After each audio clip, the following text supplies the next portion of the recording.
তোমরা মনে করো না যে আমরা নির্বোধ, তা নই। আমরা সব বুঝেই কাজ করি, চুচারা টুটারা কখন কোথায় করি। কিন্তু শেখ ওসাইমিন যদি দাঁড়িয়ে যায়, শেখ বিন বাজের যদি উপস্থিত হয়, লক্ষ জনতা চুপ, একাই চুপ, অটোমেটিক চুপ।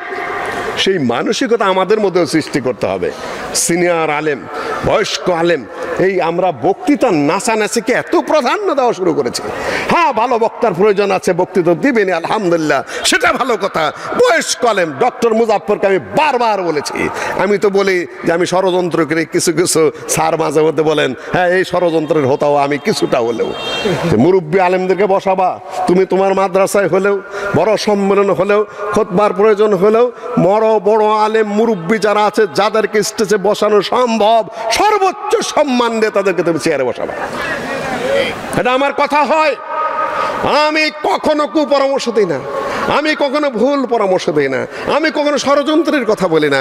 এখানে বারবার নাহিদ ভাইরা বলেছেন আমাকে, নাহিদ খোকা ভাই এরা বলেছেন, বহুদিন বলেছেন ভাই আপনি একটু এই দায়িত্বটা নেন, আমাদের আমিন নাই, কতদিন যাবাদের পরে আছে। আমি বললাম যে আমি আপনাদের আমিরের দায়িত্ব পালন করার যোগ্যতা রাখি না, কেন আমার মধ্যে কিছু রাজনৈতিক চিন্তা আছে। আপনাদের এটা অরাজনৈতিক প্রতিষ্ঠান, এটা আরেকটু শান্তশিষ্ট প্রতিষ্ঠান, একটা তাবলিগি প্রতিষ্ঠান। এখানে আমি আমানতের খেয়ানত করতে পারবো না। আমি এখানে সত্যবাদী পরিষ্কার পরিচ্ছন্ন কথা, এখানে তাবলিগি নেতৃত্ব দিতে গেলে সেটা আমার কাজ নয়, আমি এখানে করব না। আমাকে ডক্টর আহমদুল্লাহ বারবার বলতেন একই গাড়িতে, ওই এর মুজাফরের সামনে, মসলিউদ্দিন ভাই আমি কি উপরে একটু আলোচনা করব, আপনি কি জমিয়তের ভাইস প্রেসিডেন্ট যদি বানায় রেখে আপনার সমস্যা আছে? আমি তো জানি এটা ওর ব্যক্তিগত কথা, সেখানে সিদ্ধান্তের প্রশ্ন আছে। তারপরে রসিকতা করে এই জবাব দিলাম তার সামনে গাড়ির মধ্যে, দেখো আহমদুল্লাহ ভাই, জমিয়তে আমার যা চিন্তা আছে তখন সেখানে বর্তমানে আমার কোনো কাজ নাই, আর আমাকে দেও জমিয়ত কোনো লাভবান হতে পারবে না, কেন আমি আড়াল থেকে কিছু চিন্তা করি। আমি আমার ভাবনা যা সেটা নিয়ে আমি ব্যস্ত আছি। 10 জন হোক 5 জন হোক, আমি আমার ভাবেই চিন্তা করে চলেছি, আমি তাই বলে চলেছি। কোথাও গিয়ে আমি ইনভলভ হব বা কেউ আমাকে ইনভলভ করে তারাও লাভবান হবে না, আমিও কোনো কাজে লাগবো না। পরে বহুত আলাপ আলোচনার পরে যতটুকু বুঝতে পেরেছি ততটুকু, বাকিটুকু নাই বললাম। আলহামদুলিল্লাহ, আল্লাহ আমার এই ছোট ভাই ডক্টর মুজাফফরের নেতৃত্বে আহলে হাদিস তাবলিগ ইসলাম সবাইকে সম্মান দিয়ে, শ্রদ্ধা দিয়ে শনৈ শনৈ গতিতে এগিয়ে নিয়ে যাক। বাংলাদেশ আহলে হাদিসের জাগরণ ঘটুক এবং সেখানে অবদান রাখুক, দেখেই আমি সুখী। আলহামদুলিল্লাহ, এই জন্য বলছি সবাই যদি ছাপায় যায়, নেতৃত্ব নিতে যায়, কাজ কোনোদিনও হবে না, ফাউন্ডেশন ছাড়া বিল্ডিং হবে না। আমরা মাটির নিচে পড়ে থাকতে চাই, আমাদের কাঁধের উপরে বিল্ডিং দাঁড়িয়ে যাক, সমাজের বিল্ডিং, জামাতের বিল্ডিং আগে যাক, আরো আগে যাক। কথার কথা সম্মানিত মুসলিমগণ, আহলুল হাদিস নিয়ে ভাই কথা বলেছেন, আমি আর কথা খুব বেশি বাড়াবো না। এর আগে অনেক বক্তব্য দিয়েছি আহলুল হাদিসকে এবং কারা, সে কথা উনি বলেছেন। আল্লাহর নবী বলেছেন লা তাজালু তাইফাতুম মিন উম্মতি, এটার অনুবাদ উনি করেছেন। আল্লাহর নবী বলেছেন খায়রুন নাসি কারনি সুম্মাল্লাযিনা ইয়ালুনহুম সুম্মাল্লাযিনা ইয়ালুনহুম, সহিহুল বুখারীতে বর্ণিত এই হাদিস। আল্লাহর নবী বলেছেন সবচেয়ে উত্তম যুগ হলো আমার যুগ, তারপরে তার পরবর্তী, তারপরে তার পরবর্তী আল্লাহর নবীর সাথের সাহাবী, তার পরবর্তী সাহাবী ওয়াল্লাযিনা তাবাউহুম বিইহসান রাদিয়াল্লাহু আনহুম, সেই সাহাবীগণকে যারা অত্যন্ত নীতি নৈতিকতার সাথে এবং পরিচ্ছন্ন কিতাব এবং সুন্নাহর আলোকে তাদেরকে সসম্মানে যারা আনুগত্য করেছেন নিখুঁতভাবে, সেই তাবিঈগণ, সকল তাবিঈ না কিন্তু তাবিঈনদের মধ্যে তাকদীর অস্বীকারী ছিল। এজিদও তাবিঈ, কিন্তু তারা গ্রহণযোগ্য তাবিঈ নয়। সম্মানিত উপস্থিতি, আহলে হাদিস তাহলে কারা? অনেকেই নারা বলতে চান আহলে হাদিস নামটা নাকি ইংরেজরা দিয়ে গেছে। আপনারা শুনেছেন কথা, সেদিন আলামিন জামে মসজিদ মোহাম্মদপুরে, এই আহলে হাদিস মসজিদে গোয়েন্দা বাহিনী এসেছে, সরকারি গোয়েন্দা বাহিনী এসে যা যা যা বলেছে তা আমি আপনাদেরকে বলছি। হঠাৎ করে সেখানকার মুয়াজ্জিন ফখরুল আমাকে ফোন করে বলছে, স্যার এখন কি করব? যে কি হয়েছে? যে সরকারি গোয়েন্দা বাহিনী এবং পুলিশেরা এসে বলছে যে আপনারা কি এটা কাদিয়ানি মসজিদ কিনা এটা? তো না, তো এটা তো কাদিয়ানি মসজিদ না, তো এটা শিয়া মসজিদ। যে না, এটা তো শিয়া মসজিদ না, তাহলে এটা কি মসজিদ? যেটা আহলে হাদিস মসজিদ। ও, এটা কি তাহলে সৌদি আরবের মতো? হ্যাঁ, সৌদি আরবের মতো। ও, তাহলে তো আর কোনো সমস্যা নাই। এখন যদি বলতো যে এটা সহি হাদিসে সহি আকীদার মসজিদ, তাহলে কি করতো? কি করতো বলেন? পাছার মধ্যে একটা বাড়ি লাগাই দিত। ওই বেটা, আমরা হানাফি, আমরা সহি আকীদা না। তোরা আবার কোথাকার কোন সহি আকীদা রে বেটা? নাকির মুনকারের মতো পাছার হাড্ডি ভেঙে দিত। আমার এখানে আশপাশে দুই একজন আছে যারা জেলখানায় ছিল, তারা জিজ্ঞাসা করেছে, নাম বলবো? আচ্ছা, আসমত আলী। ভুল ক্রমে তাকে ধরে নিয়ে যাওয়া হয়েছিল। বলছে, তুমি কে? তোমার মাযহাব কি? তুমি কোন পথে আছো? যে আমি আহলুল হাদিস। হ্যাঁ, আহলে হাদিস তো পরিচিত আমাদের কাছে, সমস্যা নাই, তুমি কোথায় কি করো? পাশের একজনকে যখন জিজ্ঞাসা করছে, আপনাদের মুতাসাল্লিফ যাদেরকে খুব নাচানাচি বেশি করেন, ওই গ্রুপের একটা খালি সহি আকীদা সহি আকীদা বলে। যেই বলছে সহি আকীদা, তুমি হানাফি, শাফি না মালিক না আহলে না এই আহলে হাদিস, কোনটা তুমি? বলছে সহি আকীদা। এই তো পাছার মধ্যে পুলিশেই পিটানো শুরু করছে। সহি আকীদা কি রে আবার? আমরা সহি আকীদা না নাকি? সহি আকীদা আহলুস সুন্নাহ ওয়াল জামাতের হানাফি, শাফি, মালিকি, হাম্বলি যারা কিতাবের উপরে সহি, তাদের মানহাজের উপরে আছে, সবাই সহি আকীদার। আহলু হাদিসরাও সহি আকীদার। সহি আকীদার সাথে আরেকটু বিবরণ যেটা আছে, আল্লামা কাফি সাহেবের যে বক্তৃতা, যেটা দুইটা বক্তব্যর সমন্বয়ে যে বইটা লেখা আহলে হাদিস পরিচিতি, সেখানে শেষের দিকে তিনি বলেছেন যে আহলুল হাদিসের মধ্যে আর অন্যান্য মাযহাবের হাদিস মানার মধ্যে নিয়মের পার্থক্য আছে। সেটা একটু শুনে নিন ভালো করে। বই পুস্তক নিয়ে আসিনি আমি, বা গাড়িতে আটকা পড়ে আছে। সেটা হলো, অন্যান্য মাযহাবের লোকেরা নিজেরা দাবি করেন আমরা হাদিস মানি, সহিহ হাদিসকে প্রাধান্য দেই, কিন্তু যখন কার্যক্ষেত্রে কথা আসে তখন ঘুরে ফিরে ওই মাযহাবকেই প্রাধান্য দেয়। আকীদা ঠিক থাকতে পারে, এবং আল্লামা আব্দুল কাফি তাদের আকীদা সহিহটা প্রমাণ করার চেষ্টাই করেছেন নিজে, এবং সেটা বহু দলিল দেয়া। ইমাম আবু হানিফার বিরুদ্ধে আকীদার ক্ষেত্রে যে অভিযোগগুলো আছে, আল্লামা আব্দুল কাফি স্বয়ং খণ্ডন করেছেন, কিন্তু মাসআলার ক্ষেত্রে কাফি সাহেব ছাড় দেননি। তিনি বলেছেন, দাবির ক্ষেত্রে সবারই দলিল হাদিস, কোরআনের পরে বা কোরআনের সাথে, কিন্তু আহলে হাদিসরা হলো নিঃশর্তভাবে, সেটা কন্ডিশনাল। যখনই সহিহ হাদিস পেয়ে যাবে, যখনই অধিকতর প্রাধান্যপ্রাপ্ত হাদিস পেয়ে যাবে, নিঃশর্তভাবে নিঃস্বার্থভাবে সেই হাদিসটাকেই মেনে চলবে, এবং প্র্যাকটিক্যালি আহলে হাদিসরা সেটাই করে। অন্যান্য মাযহাবের নিয়মের মধ্যে হাদিস মানতে হবে, এটা থাকলেও যখনই মাযহাবের সাথে টক্কর লাগে, ঘুরে ফিরে ওই মাযহাবটাকেই টিকাতে চেষ্টা করে, কোনো না কোনো ভাবে হাদিস এড়িয়ে যায়। এই হলো মৌলিক পার্থক্য। তারা এসে বলছে, আপনারা কাদিয়ানি কিনা, তাহলে কি করবেন? কেন কাদিয়ানি হলে কি করবেন? যে সরকারি নির্দেশ আছে, শিয়া এবং কাদিয়ানিদেরকে মসজিদগুলাকে আমরা শেল্টার দেব, এবং সেগুলোকে আমরা প্রোটেকশন দেবো, সুরক্ষা দেবো বাইরে দিয়ে। কেন তাদের উপর যদি আবার আক্রমণ হয়? বুঝতে পেরেছেন আমার কথা? দেশে যত শিয়া মসজিদ আছে, দেশে যত কাদিয়ানি মসজিদ আছে, সরকারি সিদ্ধান্ত আছে সেগুলোকে পুলিশ দিয়ে পাহারা দেওয়া, যাতে সেগুলোর উপরে কেউ আক্রমণ না করে। দেশের নাগরিককে শেল্টার দেন, ভালো কথা, খুবই ভালো কথা, কিন্তু ভোলায় কেন প্রোটেকশন দিলেন না? কাদিয়ানিদেরকে প্রোটেকশন দিবেন, সরকারের দিতে পারেন দেন, শিয়াদেরকে প্রোটেকশন দিবেন, দিলে দেন। যেটা ভোলায় যে আগুন লাগাই দিয়ে পুড়িয়ে দিল, সেই মসজিদে আমি নিজেও গিয়েছি, সেখানে আপনাদের বাহিনী কোথায়? আশ্চর্য ব্যাপার।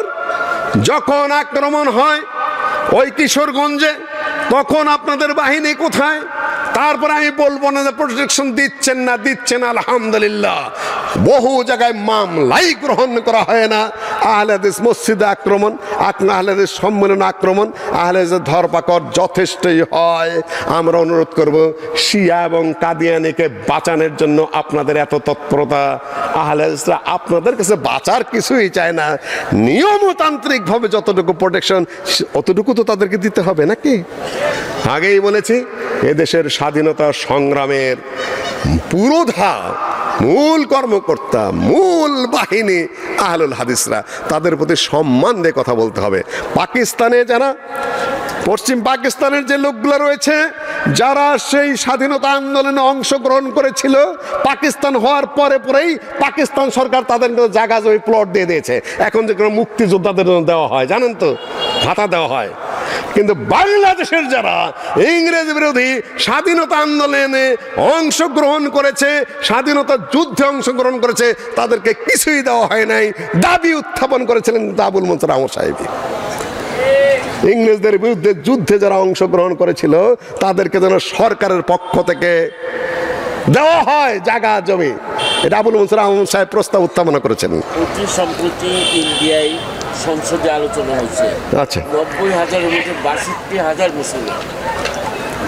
হিসাব আসছে, শুনুন। আর আমাদের এই যে সকল লোকগুলোর নাম বললো, ওরা বলছে আহলে হাদিস বিভ্রান্ত, আহলে হাদিস গোমরা, আহলে হাদিসদেরকে ইংরেজরা দিয়ে গেছে এই সেই। আশ্চর্য ব্যাপার, যার নাম বলেছে ডক্টর মুজাফফর, যে ছেলেটার নাম বলেছেন ডক্টর আমাদের আব্দুল্লাহ ফারুক ভাই, তাদের পূর্বপুরুষ কি করেছে? কারামাত আলী জৌনপুরীর মুরিদ দাবি করে ইংরেজের সরাসরি দালালি করেছে। কাবি সাহেব আহলে হাদিস পরিচিতের ভাষণের মধ্যে লিখেছেন, কারামাত আলী জৌনপুরী তিনি ইংরেজদের বাঁশি তার মুখ দিয়ে বাজাচ্ছেন। নগমা আজনাইয়াস নে আজনায়ে বেদা, নগমা মস্তিয়াস সাকিয়াস নে আজমায়ে বেদা। আমি ফার্সি জানি না, স্যার ভালো জানেন। এই কবিতাটাও উল্লেখ করেছেন কাবি সাহেব কারামাত আলী জৌনপুরীর প্রসঙ্গে, যে তার মুখের যে বাঁশিটা তার নিজের, কিন্তু সুরটা ইংরেজদের। সেই কারামাত আলী জৌনপুরীর মুরিদ হইয়া তুমি ছেলে মানুষ, তুমি খেলাফতের দাবি করছো, আমি তোমাকে চিনি না, তোমাদের পূর্বপুরুষকে আমরা চিনি না। নাসিমুল হারামাইন বই লেখে ইংরেজদের দালালি করে, ইংরেজদের পক্ষ সমর্থন করে, আহলে হাদিসের বিরোধিতা করে, আহলে হাদিসদেরকে কতটা নাকানি চুবানি খাওয়াইছিল তোমার দলের পূর্বপুরুষ কারামাত আলী জৌনপুরী, এটা আমরা জানি না। আজকে তুমি বড় বড় কথা বলো, মানে নাম আমি বললাম না, ভাইরা নাম বলে ফেলেছেন। 2 নম্বর কথা, মাজমুয়ে ফতোয়া আল্লামা ফিরে আব্দুল হাই ফিরিঙ্গি মুহল্লি, তার লেখা ওই বইয়ের রেফারেন্স দিয়ে বলেছে 15-20টা জায়গায় আহলে হাদিসের সাথে হানাফিদের আকীদায় বিরোধ আছে, সুতরাং আহলে হাদিসরা গোমরা। আজকের কথা না, আমার দাদারা ছিলেন 9 ভাই, বড় ভাই কলকাতা এবং দেওবন্দ 2টার ফারেক ছিলেন, আর তিনি ছিলেন হানাফিদের ইমাম। আর আমার দাদা যিনি সবচেয়ে ছোট, তিনি দিল্লি থেকে 1915 সালে দিল্লি থেকে সনদ নিয়ে আসলেন হাদিসের। বড় ভাই আর ছোট ভাই বাহাস করতে করতে বড় ভাই পরাজিত হলেন, ছোট ভাই জিতে গেলেন। আমার এলাকায় আহলে হাদিসের ইতিহাস এইটাই। সেই যুগের সেই কিতাব আমার কাছে রয়েছে, পুরাতন কিতাব। তুমি এত বড় মিথ্যুক, আহলে হাদিসের নামে যে কিতাবের রেফারেন্স বলেছ, সেই কিতাব আমার কাছে রয়ে গেছে সেই যুগের 100 বছরের উপরের পুরাতন কিতাব, একটা লাইনও তার নাই, পুরাটাই তুমি মিথ্যা কথা বলেছ। এই যে চাপাবাজি করে যেগুলাই, আলবানিকে বলে ঘড়ির মেকার, আলবানি ঘড়ির মেকার, তুমি তার চেয়ে বড় পণ্ডিত, তোমার আরো জানা উচিত। তুমি নাদওয়াতুল উলামাতে পাশ করার দাবি করেছ। নাদওয়াতুল উলামার প্রতিষ্ঠাতা রেক্টর আল্লামা আব্দুল্লাহ লাকরমি কার ছাত্র? সাইয়েদ নজির হোসেনের ছাত্র শাইখুল কুলের নুজহাতুল খাওয়াতিনের মধ্যে উল্লেখ করেছেন, আমি অত সালে দিল্লিতে আহলে হাদিসের ইমাম সাইয়েদ নজির হোসেনের দর্শে উপস্থিত হয়েছি। রায়তুহু ইমামান জাওয়ালান খুশান ইত্যাদি ইত্যাদি, তাকে আমি দেখেছি সকল শাস্ত্রের তিনি ইমাম। তিনি হাসি তামাশা করতেন ছাত্রদের সাথে, তিনি সালাতের মধ্যে কান্নাকাটি করতেন। আধা পৃষ্ঠা ভেবে তার প্রশংসা করেছেন। তুমি যে মাদ্রাসার ছাত্র, সেই মাদ্রাসার প্রতিষ্ঠাতা রেক্টর আল্লামা আব্দুল্লাহ লাকরমি, তিনি স্বয়ং আহলে হাদিস ইমাম আল্লামা সৈয়দ নজির হোসেনের ছাত্র। এই জ্ঞানটুকু আক্কেলটুকু তোমার নাই, তুমি আহলে হাদিসের বিরুদ্ধে কথা বলো। সম্মানিত উপস্থিতি, আহলে হাদিসরা কাদিয়ানী না শিয়া, আহলে হাদিস আল্লাহর নবীর সুন্নতের সরাসরি মোত্তাবে। পরিষ্কার কথা, আমি ভাইরা বলেছেন, আমি আর বাড়াচ্ছি না। দেখুন কি অবস্থা, কি বলে গোলাম মোহাম্মদ কাদিয়ানী। সর্বপ্রথম নিজেকে দাবি করলো যে সে হলো নবী, তারপরে বলল না আমি হলাম মাসিহ মাউউদ। 2 মিনিটে আমি কাদিয়ানি প্রসঙ্গ, যেহেতু আমাদের আহলে হাদিস মসজিদ কাদিয়ানি কিনা এটা না প্রশ্ন উঠেছে, গোয়েন্দা বিভাগের ভাইদেরকে আমি দৃষ্টি আকর্ষণ করছি। গোলাম মোহাম্মদ দলিল প্রমাণ কি ব্যবহার করলো সেগুলো আমি বাদ দিচ্ছি, আজকে আমার হাতে সময় নেই, শর্টে বলে যাচ্ছি।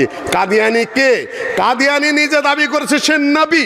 আহলে হাদিসরা নবী মুহাম্মদের পরে, সাল্লাল্লাহু আলাইহি সাল্লামের পরে আর কাউকে নবী বলে মানে। তারপরে বললো আচ্ছা আমি তো পুরা নবী না, আমি হলো উম্মতি নবী, উম্মতের মধ্যে আমি হলাম একজন প্রভাবান্বিত হওয়া নবী, গোলাম মোহাম্মদ কাদিয়ানি। তারপরে বলা শুরু করলো আপনার ওহী আসে কোথার থেকে? বলে যে আমি ঘুমের মধ্যে স্বপ্নে দেখলাম যে পুরুষে পুরুষে জেনা করলে যা হয় আল্লাহ স্বয়ং আমার সাথে ওই কাজ করছে।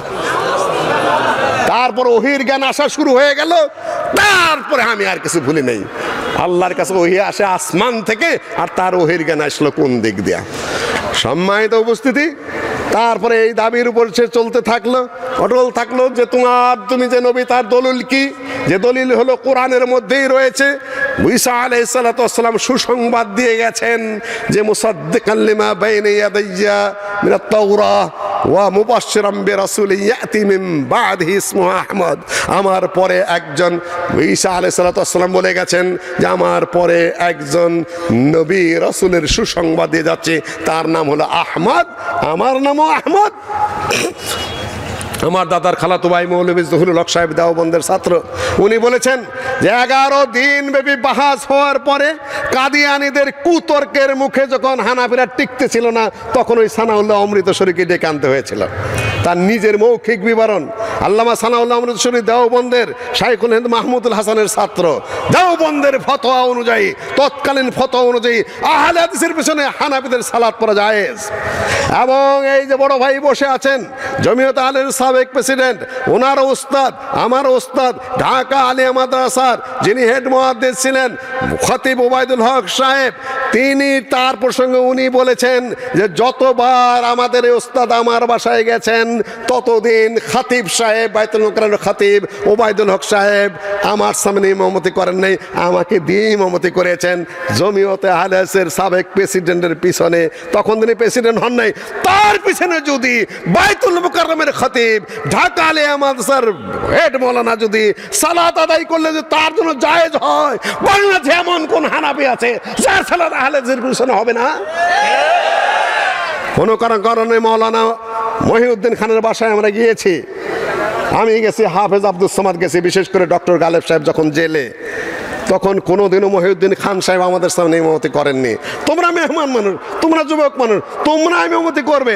তার পত্রিকা হলো মাসিক মদিনা, হানাফিদের পক্ষে মাসালা কঠিনভাবে দেওয়া আছে। মাওলানা মহিউদ্দিন খান সাহেবের সালাত যদি আমার পিছনে বা হাফেজ আব্দুস সামাদের পিছনে জায়েজ হয়, এই বাংলাদেশে এমন কোন হানাফি আছে যার সালাত আহলে হাদিসের পিছনে হবে না? হিংসার বাণী ছড়াচ্ছেন আর আপনারা বলছেন আহলে হাদিসরা কাদিয়ানি। বাহাস শুরু হয়ে গেল। আমার কাছে 60টি রেকর্ড আছে বাহাসের। সানাউল্লাহ অমৃতসরীর সিরাতে সানাইয়ের মধ্যে, তার মধ্যে 20টাই হলো কাদিয়ানির বিরুদ্ধে। সানাউল্লাহ অমৃতসরী সাহেব বাহাসের মধ্যে বাহাস শুরু হয়ে গেল।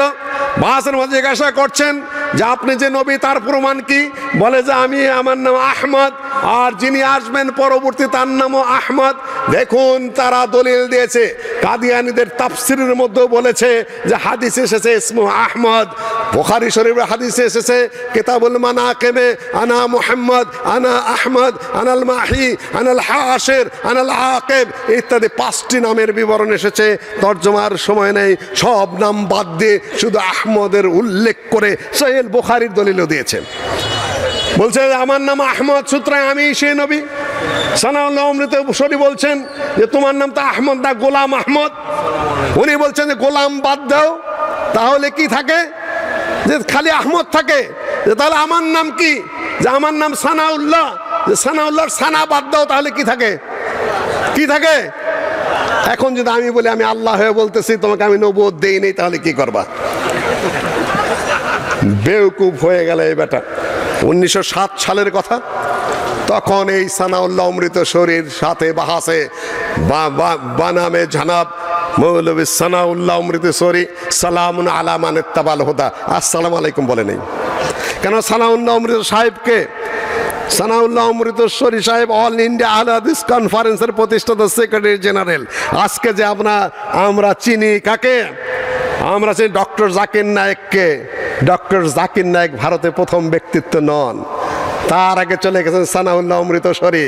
খ্রিস্টানদের সাথে, ইংরেজদের সাথে, আরিয়াদের সাথে, হিন্দুদের সাথে, কোরআনিদের সাথে, ন্যাচারালিস্টদের সাথে, সকলের সাথে একদম বাহাজে সবাইকে পরাজিত করেছেন সানাউল্লাহ অমৃতসরী।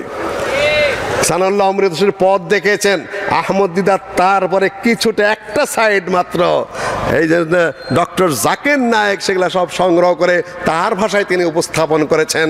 কাজেই ডক্টর জাকির নায়েক প্রথম মহানায়ক নয়, এগুলো আমাদের বুঝতে হবে, জানতে হবে। মহানায়ক হলেন অল ইন্ডিয়া আহলে হাদিসের কনফারেন্সের প্রতিষ্ঠাতা সেক্রেটারি জেনারেল আল্লামা সানাউল্লাহ অমৃতসরী। এটা আমাদের মনে রাখতে হবে। চ্যালেঞ্জ ছুড়ে দিল। সিরাতে সানায়ের মধ্যে উল্লেখ রয়েছে যে দীর্ঘদিন যাবৎ আপনি আপনার পত্রিকা আহলে হাদিসে এবং আপনার বক্তৃতায় বাহাজ মোনাজারায় আমাকে ফাসেক, কাদ্দাব, মুফসিদ ইত্যাদি বলে বলে আপনি মুঝকো বহুত দুঃখ দেয়া হয়, বহুত কষ্ট দিয়েছেন। শেষ পর্যন্ত আমি আপনার সাথে মোবাহেলা করছি, দুইজনের মধ্যে যে হকপন্থী সে যেন বেঁচে থাকে আর যে বাতিলপন্থী সে যেন আল্লাহর গজবে মারা যায়। সানাউল্লাহ অমৃতসরী সাহেব সেই চ্যালেঞ্জ গ্রহণ করলেন। 1907 সালের ঘটনা। তারপরে কিছুদিন পরেই সন তারিখ এখন 1908 সালের সম্ভবত মে মাসে লাহোরে তার এক ছাত্র ডাক্তার মির্জা ইয়াকুবের বাসায় কলেরা হয়ে পায়খানা করতে করতে গোলাম মোহাম্মদ কাদিয়ানী নাপাক অবস্থায় মারা গেল। আর হানাফি ভাইরা হন বলে আহলে হাদিসরা কাদিয়ানী। কাদিয়ানী মূল্য কারাতে শিয়ার বিরুদ্ধে অগণিত অসংখ্য বাহাস সানাউল্লাহ অমৃতসরী সাহেবের। আল্লামা এহসান ইলাহি জহির পাকিস্তানের আহলে হাদিস বিরাট নেতা।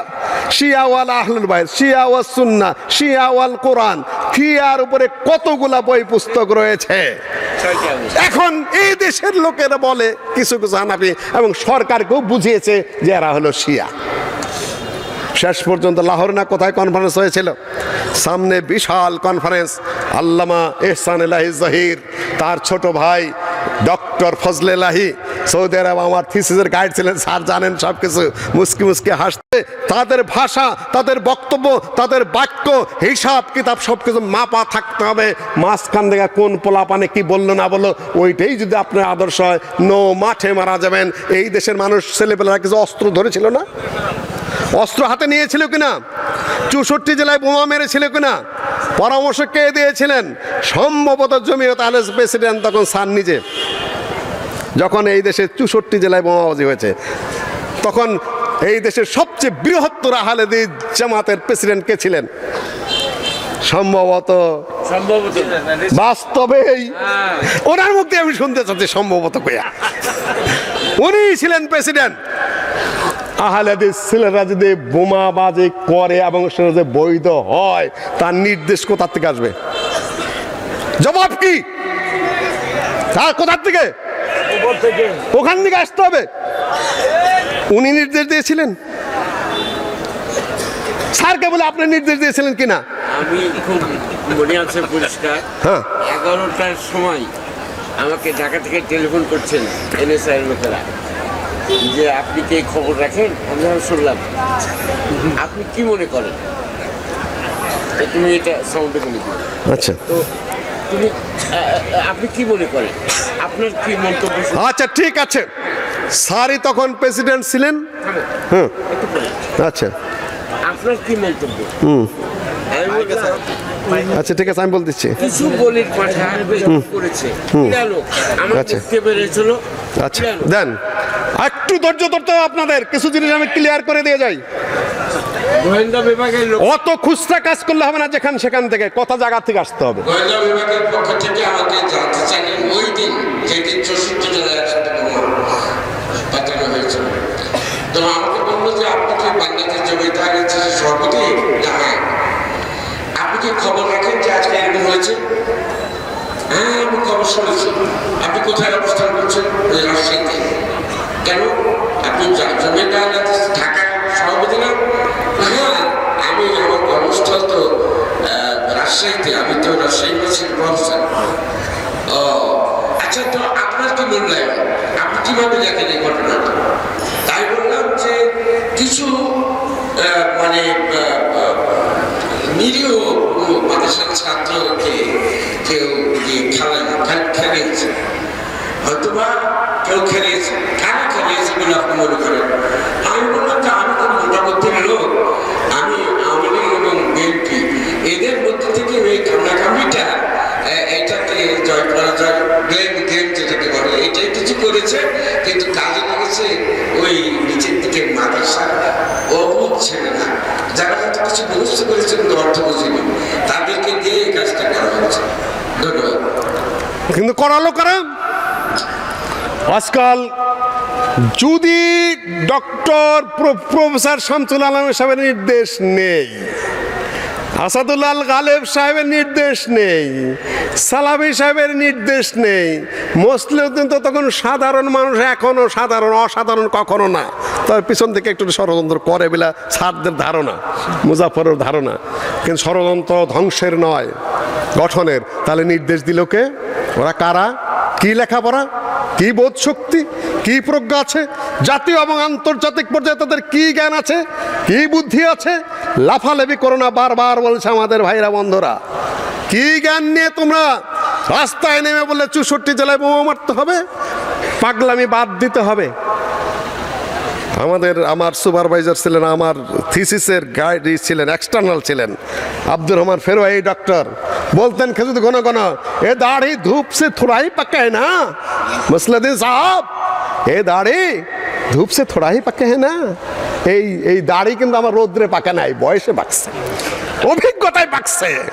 এই দাড়িগুলো যে পাকছে, জ্ঞানে পাকে নাই, বুদ্ধিতে পাকে নাই, বিদ্যায় পাকে নাই। তোমরা কয়েকজন পোলাপানে যাতা বলে যাবে, যাতা করে যাবে, নো। দেখেন কি সমস্যাগুলো হয়ে গেল গোটা জাতির উপর। কাজেই সুশৃঙ্খল পদ্ধতিতে আমাদের ফিরে আসতে হবে। জায়গায় জায়গায় যারা যারা যে নামে যায় সাইনবোর্ডে আছে না কেন, কাছাকাছি আসার চিন্তা ভাবনা আমাদের করতে হবে, এবং বিক্ষিপ্ত এবং বিচ্ছিন্ন বক্তব্য এবং কথাবার্তা আমাদের বন্ধও করতে হবে, আমাদের শোনাও কম শুনতে হবে। ভাই এক্সেলের নাম দূর থেকে বলেছেন, দাজ্জালের নামে কোনো গবেষণা আছে কিনা, দাজ্জালের নামে কোনো ডিপার্টমেন্ট আছে কিনা, দাজ্জালের নামে কোনো ফ্যাকাল্টি আছে কিনা। আগে আমি বলি, হ্যাঁ দাজ্জালের নামে এখন জামিয়া দাজ্জালিয়া খুলে দাও, একটা দাজ্জালের ইউনিভার্সিটি। ফাউল কথার তো একটা সীমা থাকা চাই। দাজ্জাল যখন আসবে এমনিতেই দেখা যাবে। বাচ্চা যখন জন্মগ্রহণ করবে তখন উনি সেই কাউ কাউ করা শুরু করে দেবে, ওয়া ওয়া শুরু করে দেবে। তোমার দাজ্জাল খুঁজা বাই করতে হবে নাকি? মেহেদিন নাকি জ্বর আইছে, মাহাদিন নাকি বিয়া করবে, মাহাদিন নাকি দাড়ি গজাছে, মাহাদিন নাকি এখন হাসপাতালে আছে, কয়দিন পরে বাইর হয়ে এই দেশকে একেবারে একাকার করে দেবে। বাদ মাহাদিকে সমর্থন দেওয়ার জন্য তোমরা প্রস্তুত হয়ে যাও। পাগল হয়ে গেল এক শ্রেণী, বেউকুফের মতো, আহাম্মকের মতো। কেউ কেউ তো ভাইয়েরা অ্যারেস্ট হওয়া পছন্দ করি নাই, ছেড়ে দিন এটাই দাবি করব। ব্রেনে কিছু সমস্যা হয়েছে বলে আমার মনে হয় আজকে দাজ্জাল আসতেছে, কালকে মেহেদি আইতেছে, স্বপ্নে করোনা দেখা গেছে, তারপরে কিয়ামত কত তারিখে আইতেছে, দিন তারিখ নির্ধারণ, তারপরে করোনার চিকিৎসা নেওয়া যাবে না, তাহলে নারী নাকি পুরুষ হবে, পুরুষ নাকি নারী হবে। তারপরে খবর আসলো যে যদি বি পজিটিভ হয় রক্ত, তাহলে তার দিন ধর্ম ইমানদারি ভালো থাকে। শতকরা 70% হিন্দুর রক্ত বি পজিটিভ। গবেষক ওইগুলাই ছড়ানো হচ্ছে। ইউ আর নট আহলে হাদিস। সৌদি আরব আহলে হাদিসরা এত বাজে কথা, ফাউল কথা বলে না। আহলে হাদিস কি? আল্লাহ নবীর যুগ থেকে এই পর্যন্ত মাযহাব আগে না আহলে হাদিস আগে? কোনটা আগে? ভাই বলেছেন কিছু কথা, আমি আর সেখানে বলতে চাই না। ভারতের এক বক্তার বক্তব্য আমার খুব ভালো লেগেছে। ছেলেটার নাম জালাল নাম বোধ হয়, রাহুল তাকায় আছে আমার দিকে, পাকিস্তানের বোধ হয় দেওবন্দের ফারেক বেলা দাবি করে। ওর বক্তব্যটা আমার বেশ ভালো লেগেছে। ছোট মানুষ, ও कहते हैं कि अहले हदीस कौन है? ये तो है हनफी, ये है शफी, ये है मालिकी। बैग बड़ा कुरान और हदीस के समंदर है, यहाँ से 4 नहरें निकले हुए हैं। एक है हनफी नहर, एक है शाफी नहर, एक है मालिकी नहर, एक है हम्बली नहर।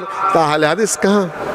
উনি বলেন যে समंदर से तुम निकले हुए हो ना वही আহলে হাদিস है ওই समंदर का नाम আহলে হাদিস है কেন হাদিসের সমুদ্র থেকে তোমার বেরিয়ে এসেছিলে রাস্তায় এসে কোনোটা বাঁকা হয়ে গেছো কোনোটা মলমূত্র পড়ে গেছে কোনোটা চর পড়ে গেছে মজাবে স্বচ্ছ সুন্দর সেই হাদিস থেকে ফিরে যেতে পারো নাই ওই সমুদ্রটা আহলে হাদিস আহলে হাদিস আগে না মাযহাব আগে আহলুল হাদিস আগে মাযহাব হলো পরে মাযহাবে উসুল যেগুলা সৃষ্টি হয়েছে সেগুলা না আমি আর আপনাদের সামনে কথা বলতে চাই না এই দেশে আহলে হাদিস ভাইরা বলেছেন সব কিছু আমি আর বলতে চাই না আহলে হাদিস নাকি ইংরেজরা নাম দিয়েছে ইংরেজের বিরুদ্ধে যুদ্ধ করলো কে আহলে হাদিসরা শিয়াকে গারদ করে আহলে হাদিসরা শিয়া কাদিয়ানীকে পায়খানায় পুরা মারার জন্য মোবাহেলা করেন আহলে হাদিসরা সেই আহলে হাদিসকে বলা হচ্ছে কাদিয়ানী আবার সেই আহলে হাদিসের যুদ্ধে অপারক হয়ে অতিষ্ঠ হয়ে এই ধানি খোলার যোদ্ধারাও সেখানে ছিলেন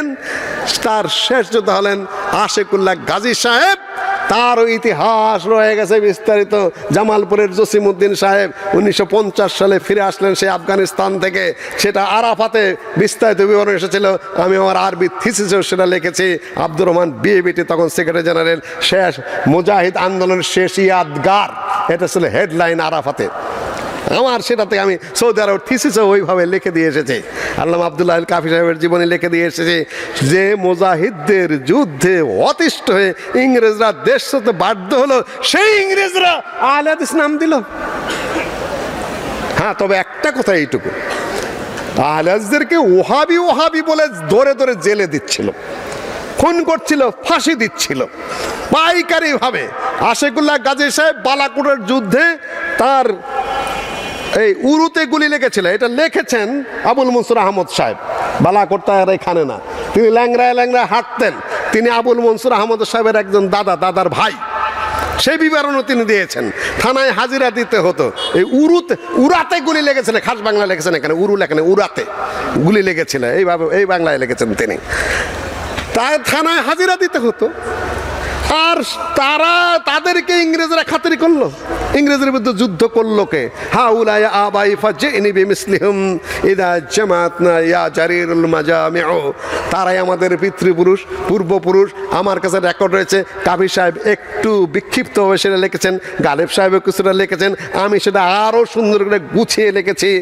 জমা করেছি কোন জায়গাতে কে কে মুজাহিদ অংশগ্রহণ করেছেন কয়জন শহীদ হয়েছেন বাঙালি কয়জন তাদের নাম কি কি সেগুলো আমি আর একটু সহজ সরল প্রাঞ্জলভাবে আমি জড়ো করার চেষ্টা করেছি আচ্ছা সেটা পরে না কেউ ওই যে ডক্টর আল ইখলাস পত্রিকায় আমার আর্টিকেল ছাপাইতেছে 14 নম্বর আর্টিকেল বোধহয় চলছে পাঠক কত জিজ্ঞাসা করলাম 12,000 ওই আর্টিকেল তো দিচ্ছি তোমাকে পরে কেউ তখন চুপ করে থাকে কয় যে আপনি তো একটা বিষয়ের মধ্যে আবর্তিত হচ্ছে না আজ থেকে প্রায় 1.5 যুগ তো তুমি ঠিকই বলেছ যে আপনি কি এইটার মধ্যেই থাকবেন কিন্তু হ্যাঁ আমি এইটার মধ্যেই থাকবো কেউ পড়লে পড়লো না পড়লে না পড়লো বুঝলে বুঝলো না বুঝলে না বুঝলো আমার কাজ আমি করে মরে যাবো তারপর যেমন তা হোক গা তুমি আমাকে আমার পথ থেকে সরাতে পারবে না আমি আমার কাজই করে যাব তোমার পাঠক 12,000 আমার আর্টিকেলটা কয়জনে পরে বলো তোমার শেষের পৃষ্ঠা থেকে পাঠক পড়া শুরু করে কেন মাসাইল জরুরি বিষয় কিন্তু পড়া শুরু করবো ওইখান থেকে তারপর দেখে বিতর্কিত কোনটা আছে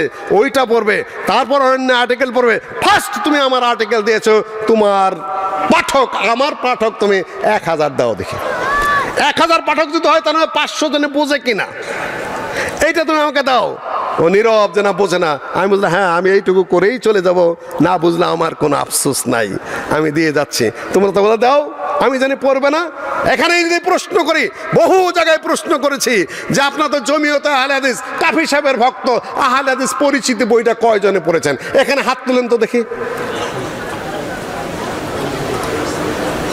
সাবেক প্রেসিডেন্ট বর্তমান প্রেসিডেন্ট আজকে ধরে ফেলাইছি সামনাসামনি এই জন্যই শেখ আব্দুর রউফ সাহেব এখানে এসে জামাত কায়েম করতে পেরেছেন কাজ যদি সচল থাকে সচল হবে ইনশাল্লাহ আমি আশাবাদী সবচেয়ে বেশি আশাবাদী আমি সোববানের উপরে ইনশাল্লাহ তারা এই দেশকে জাগিয়ে তুলবে সম্মানিত মুসলিয়ানগণ আজকে যে আফগানিস্তান তালেবানের যে বিজয় এই নিয়ে অনেক কথাবার্তা অনেক লেখালেখি হচ্ছে সেইখানে ইয়াগিস্তানের চমরকন্ডে মুজাহিদদের বাঙালি মুজাহিদরা সেখানে কয়েকশো শেষ দিন পর্যন্ত ছিলেন সেই আফগানিস্তান এখন আবার স্বাধীন হয়েছে ইংরেজদের কাছ থেকে। কেউ কেউ বলছে অনেক কাজ হয়েছে, ধন্যবাদ, এই সেই নানান কিছু আনন্দ উদ্বেলিত। এখানেও আমাদের কথা আছে, আমরা অতটা উদ্বেলিত নই। ওয়েট অ্যান্ড সি, আমাদের অপেক্ষা করতে দেখতে হবে। কেননা ওই আফগানিস্তানের রাশিয়ার বিরুদ্ধে যখন যুদ্ধ হয়েছে, সৌদি আরব তখন ওই আফগান মুজাহিদদেরকে সাপোর্ট দিয়েছে। আমি নিজে যাদেরকে দেখেছি, গুলবুদ্দিন হেকমতেরকে আমি নিজে দেখেছি, কমান্ডার মাসুদকে আমি নিজে দেখেছি, আব্দুর রব্বে রসুল সৈয়াবকে আমি নিজে দেখেছি সৌদি আরবে। তাদের বক্তব্য আমি শুনেছি, তাদেরকে সৌদি আরব সহযোগিতা করে রাশিয়ার কমিউনিস্ট নাস্তিকদেরকে হটিয়েছে। তারা যখন ক্ষমতায় বসেছে, গুলবুদ্দিন হেকমতি আর বুরহানুদ্দিন রব্বানি, কমান্ডার মাসুদ, এই মুরব্বী যারা সৌদি আরব সহযোগিতায়, আমেরিকাও সহযোগিতা করেছিল, রাশিয়া হটে যাওয়ার পরে এরা যখন রাষ্ট্রটাকে সুশৃঙ্খলভাবে ইসলামিক কায়দায় গড়ে তুলেছে, তখন বিশৃঙ্খলার সৃষ্টি করেছিল কে বলেন? কে? ফুলেরও জলসায় নীরব কেন কবে? এই তালেবানরাই। সুশৃঙ্খল দাওয়াতি কাজ চলছে। 64 জেলায় বোমা মেরেছিল কারা? খুব ভালো করে মাথা ঠিক রেখে বুঝতে হবে, খারেজিও না, শিয়াও না, মর্যাও না। আমরা আপনাদেরকে আরো বুঝতে হবে, কাছাকাছি এসে বিভ্রান্তির সৃষ্টি কোথার থেকে হয়। আমরা তালেবান নই। অনেকেই জোশের সাথে বলে বাংলা হবে আফগান, আমরা হবে তালেবান। এই দেশ আমাদের রক্তে স্বাধীন, আমরা নতুন করে তালেবান হতে যাব কেন? আমরা আহলুল হাদিস। কিসের তালেবান? কোথাকার তালেবান? বাংলাদেশের তালেবানের কি? এদেশ আমাদের গড়া, এদেশ আমাদের ইতিহাস, এদেশে আমাদের দাওয়াতি কাজ, এদেশে কোরআন সুন্নাহর কাজ আমরা করে যাচ্ছি নিরলসভাবে, সাহসিকতার সাথে। এখানে কি কারণে তালেবান আসতে যাবে? প্রশ্নই উঠে না তালেবান আসার। তারপরে কি হলো? নাটক একটা সাজানো হলো বিন লাদেনকে দিয়ে। ওই পেন্টাগনের ওই তাদের টুইন টাওয়ারে হামলা হলো। আমেরিকার আকাশে একটা পাখি যদি উড়ে, তাদের পেন্টাগন সেটা দেখে না? একটা মশা যদি উড়ে, আমেরিকার দূরদর্শন যন্ত্র ক্যামেরা সেটা দেখে না? আরে ঢাকায় অ্যাক্সিডেন্ট হইলেই টাওয়ার থেকে দেখা যায়, এখন সিসি ক্যামেরায় সব ধরা পড়ে। আর আমেরিকার মতো দেশে বিন লাদেন বোমা মেরে দিল, আর আমেরিকা কিছুই ধরতে পারলো না। রে বিশ্বাসের কথা? ভুয়া কেস দাঁড় করালে আমার ধারণা অনুযায়ী বাস্তব নয়। আমেরিকার আকাশে কারে বোমা নিয়ে ওঠে, বিমান নিয়ে ওঠে, টুইন টাওয়ারে হামলা করবে, আর সেখানে তারা দেখবে না, ঠেকাইতে পারবে না। যখন ইরাক আক্রমণ হয়, সাদ্দামের সাথে যখন কুয়েতের যুদ্ধ, কুয়েতকে আক্রমণ করে বসে, সৌদি আরবের খাবজিতে যখন বোমা মারা শুরু হয়ে গেল, সাদ্দাম বেইমানি করেছিল। আমরা তখন রিয়াদে লেখাপড়া করি সৌদি আরবে। আমরা ইরাক থেকে যখন সাদ্দাম স্কার্ট ক্ষেপণাস্ত্র মেরে দিত, তখন এই দিক থেকে রিয়াদ থেকে মেরে দিত প্যাট্রিয়ট ক্ষেপণ যন্ত্র, আকাশে সেই বোমা ধ্বংস করে দিত। আমাদের দেখা ইউনিভার্সিটিতে বোমা পড়েছিল, আর সেই আমেরিকায় টুইন টাওয়ার ধ্বংস হয়, তারা দেখবে না? আপনি কি মনে করেছেন? সেইটাকে কেন্দ্র করে সেই মুরব্বীদেরকে হটিয়ে দিয়ে তালেবানকে বসানো হলো। তালেবানের কথা শোনে না, হঠাৎ করে তালেবান চলে গেছে। বছরের পর মিসিং চলছে কোথায়? কাতারে। বাইডেন বলছে আমরা অপেক্ষায় ছিলাম মাত্র একটা সুযোগের। সে ট্রাম্পের আমল থেকেই চলছে। হঠাৎ করে একটা পাগড়ির ঘুরানিতে আর ঢিলা পায়জামার লড়ানিতে আমেরিকা উঠে চলে গেল। বোকার মতো কথাবার্তা বলবেন না। বৈঠক যুগের পর যুগ চলছে। একটা সময় মতো বাইডেন সেগুলা জড়ায় না চলে গেছে, তারপরে এদের হাতে দিয়ে গেছে। এখন এরা সাইয়াফের বক্তব্য অনুযায়ী 6 বছর আগের বক্তৃতা, এ তালেবান না দাদে আগুশ ইসলাম, না দাদে আগুশ আফগানিস্তান। এরা আফগানি ভাষা, এরা ইসলামও বোঝে না আর আফগানিস্তানও বোঝে না। আমি তো দেখি না কোনো আলেম সেখানে আছে। কোথা থেকে পাশ করেছে জানা নাই। এখন যদি তারা সৌদি আরবের আল আজহারের বড় বড় আলেমদেরকে এনে যদি ইসলামিক স্টেট কি তা না বুঝে যদি দেশ চালানো শুরু করে, আলে হাদিসদেরকে কচুকাটা করবে সোজা, কোনো কথা নাই। প্রথম যে প্রদেশ স্বাধীন হয় কুনার প্রদেশ, জামিলুর রহমান তার নেতা ছিলেন, আলে হাদিস হওয়ার অপরাধে ওরাই যে তাকে হত্যা করেছে। সেদিন কি নাম ওনার? শেখের নাম কি? তাকি, হ্যাঁ, শেখ মোতাওয়াক্কেল, তাকে ধরে নিয়ে হত্যা করা হয়েছে। আহলে হাদিস মসজিদগুলো খুলতে দেবে না বলে শুনেছি, আলোচনা শুরু হয়েছে। কেউ কেউ তো আগেই প্রশংসা করে ফেলেছেন, সূরা ভিত্তিক হচ্ছে। আমি খুবই খুশি, আহলে হাদিস একজন। সুরা ভিত্তিক আহলে হাদিসকে হত্যা করবে, সুরা করে আহলে হাদিসকে জেলে দিবে, সুরা করে আহলে হাদিসের মসজিদ বন্ধ